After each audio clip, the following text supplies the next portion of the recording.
ইংরেজিতে একটা কথা আছে, স্পেল বাউন্ড। স্বর্ণমন্দিরের কথা এবং ছবি আমরা যতই দেখে থাকি না কেন, এখানে সশরীরে আসার পর স্পেল বাউন্ড অর্থাৎ মন্ত্রমুগ্ধতা ছাড়া মনের মধ্যে আর অন্য কিছুই থাকবে না, শুধুই মন্ত্রমুগ্ধতা। স্বর্ণমন্দিরের ইতিহাস শুনলে চমকে উঠতে হয়।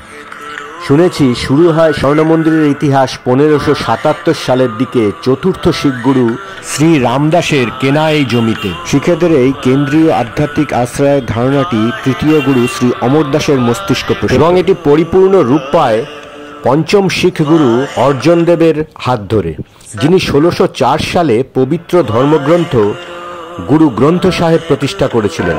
পরবর্তীতে 19 শতকের গোড়ার দিকে মহারাজা রঞ্জিত সিং মন্দিরটি পুনর্নির্মাণ করেন, যিনি গম্বুজটি সোনার পাত দিয়ে মুড়ে দেন, যার ফলে এটি স্বর্ণ মন্দির নামে পরিচিত আমার এবং আপনার এবং সবার কাছে। সেই কাক ভোর থেকে রাত 10টা পর্যন্ত চলে শ্রদ্ধালুদের এই লাইন। শিখ সম্প্রদায়ের কাছে শ্রী দরবার সাহিব অমৃতসর নামেও পরিচিত। এটি অমৃত সরোবরের মাঝখানে একটি 67 ফুট বর্গাকার প্ল্যাটফর্মের ওপর নির্মিত। মন্দিরটি নিজেই 40.5 ফুট বর্গাকার। এর পূর্ব, পশ্চিম, উত্তর ও দক্ষিণে একটি করে দরজা রয়েছে।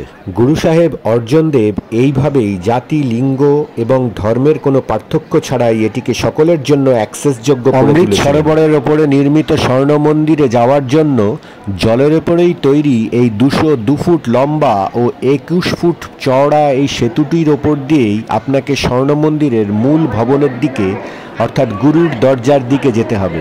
শতাব্দীর পর শতাব্দী ধরে শ্রী দরবার সাহিব অমৃতসর স্বর্ণ মন্দির বেশ কয়েকটি গুরুত্বপূর্ণ ঐতিহাসিক ঘটনার সাক্ষী রয়েছে। বুড়ো বুড়ির আড্ডা আজ চলে এসেছে দরবার সাহিব অমৃতসর অর্থাৎ গুরু কি দরওয়াজা গুরুদ্বারার সামনে। Golden temple the pride of পাঞ্জাবের সামনে থেকে আমি রাজীব আজ আপনাদের গোল্ডেন টেম্পলটা পুরো ঘুরে দেখাবো এবং অনেক কিছুই জানাবো। আমার পেছনে যে দরজাটা দেখছেন, এই বিস্তৃত চত্বরের ওপরে নির্মিত এটি গুরুদ্বারা অর্থাৎ গোল্ডেন টেম্পল বা দরবার সাহিবে ঢোকার মূল ফটক। আর চারপাশটা একবার ঘুরে দেখাচ্ছি, দেখুন এই গেটের ভেতরে। এবার আসি অমৃতসর স্বর্ণ মন্দিরে কত কেজি সোনা ব্যবহার করা হয়েছে। যেটুকু জানতে পারলাম, প্রায় 500 কেজি 24 ক্যারেট সোনা ব্যবহার করা হয়েছে। এর মধ্যে 1830 সালে মহারাজা রঞ্জিত সিং 162 কেজি সোনা দান করেছিলেন, যা মূল কাঠামোর আবরণ তৈরিতে ব্যবহৃত হয়েছিল।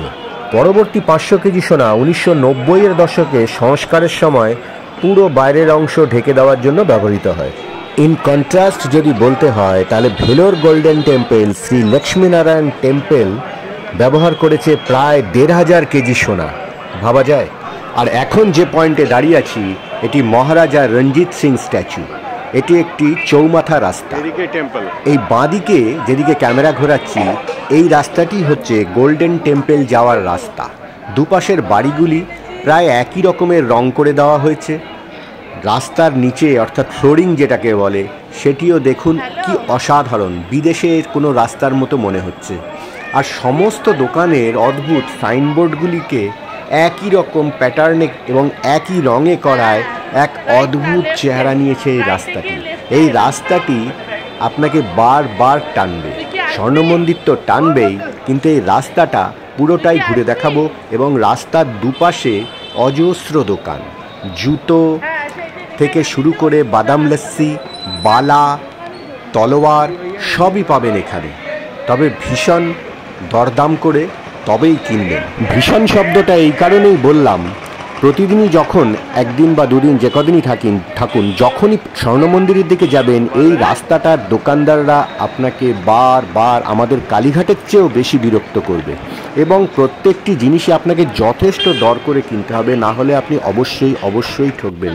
এবং প্রতি মুহূর্তে সতর্ক থাকতে হবে, যে কোনো সময় এরা দাম যেটা বলে আবার বিলের সময় অন্যরকম করে। এটা আমার ব্যক্তিগত ভীষণ খারাপ অভিজ্ঞতা। শুনলাম বছর 5 আগেও নাকি পাঞ্জাবের এই রাস্তাটা এরকম ছিল না। এখন সৌন্দর্যায়ন যত বৃদ্ধি হয়েছে, সঙ্গে সঙ্গে এদের উৎপাতও তত বৃদ্ধি হয়েছে। ওয়াঘা বর্ডার যেতে গেলে অটো টোটো এখান থেকে শেয়ারে পেয়ে যাবেন। খাতা বই হাতে নিয়ে এজেন্টরা যত্রতত্র ঘুরছে, আপনাকে পেলেই খপাত করে ধরবে। বলতে বলতে এসে গেলাম গোল্ডেন টেম্পল, আর মাত্র একটুখানি দূর। দেখলেনই কত মিটার। এবার সোজা এই যে সাদা স্মারকটি দেখছেন, এই স্মারকটি হচ্ছে ঠিক যে ঢোকার মুখে যে তেমাথা, জালিয়ানওয়ালা বাগ ঢোকার এন্ট্রান্স এই বাঁদিকটাতেই, এর মুখেই এই সাদা মেমেন্টো বা একটি স্মারক করা আছে। এই ডান দিকের রাস্তায় সোজা গেলে গোল্ডেন টেম্পল। এর মধ্যে যেটা বলে রাখি, এখান থেকে যদি গাড়ি ভাড়া করে ওয়াঘা বর্ডার যেতে চান সেটা 30 কিলোমিটার, প্রায় 2 থেকে 2,500 টাকা পার্সোনাল গাড়ি ভাড়া লাগবে। আর যদি টোটো বা অটোতে শেয়ার করতে চান পকেট বাঁচাতে, তাহলে পার হেড 75 টাকা করে পড়বে। অবশ্যই ভালো করে আগে থেকেই দর করে নেবেন। এবার আসি এই স্বর্ণ মন্দিরের ছোট ছোট কিছু কিছু কথায়। মন্দিরটি নিচু স্তরে নির্মিত হয়েছিল প্রতীকীভাবে দেখানোর জন্য যে সবচেয়ে বিনয়ী ব্যক্তিও প্রবেশ করতে পারেন। সম্পূর্ণ কমপ্লেক্সটি স্বেচ্ছাসেবকদের প্রচেষ্টার ওপর পরিচালিত হয়।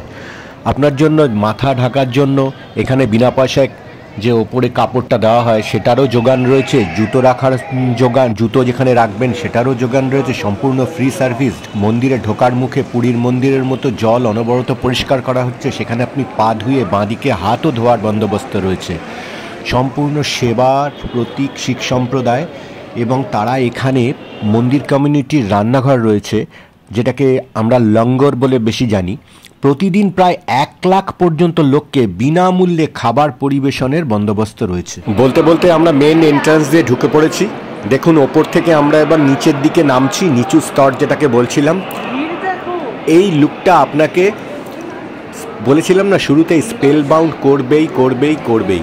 চারদিকটা একবার ঘুরে দেখুন, কি অসাধারণ।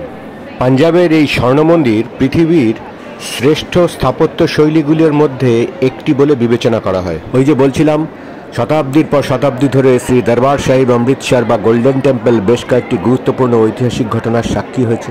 সপ্তদশ শতাব্দীর গোড়ার দিকে জাহাঙ্গীরের মতো কিছু মুঘল সম্রাট ক্রমবর্ধমান শিখ কেন্দ্রের প্রশংসা করছিলেন, তবে পরবর্তীকালে অরঙ্গজেবের মতো মুঘল শাসকরাও শিখেদের হুমকি হিসাবে দেখছিলেন এবং গুরুদ্বারকে লক্ষ্যবস্তু করেছিলেন। 1800 শতকে আফগান আক্রমণের সময় শ্রী দরবার সাহিব অমৃতসর একাধিকবার ক্ষতিগ্রস্ত হয়েছে।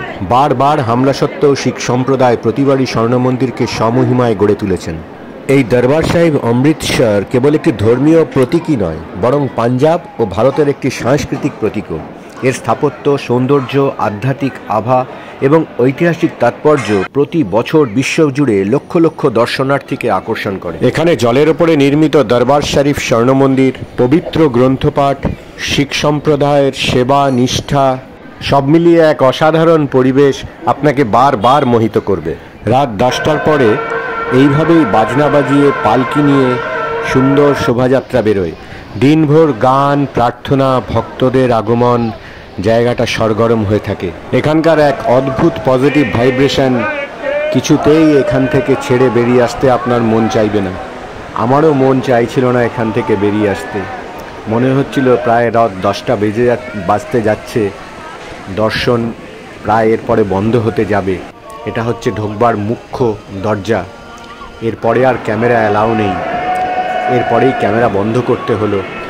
মন্দির চত্বর প্রায় সারা রাতই খোলা থাকে। 10টার পর মূল মন্দির বন্ধ হয়ে গেলেও বহু মানুষের আনাগোনা অনেক রাত অবধি চলতে থাকে।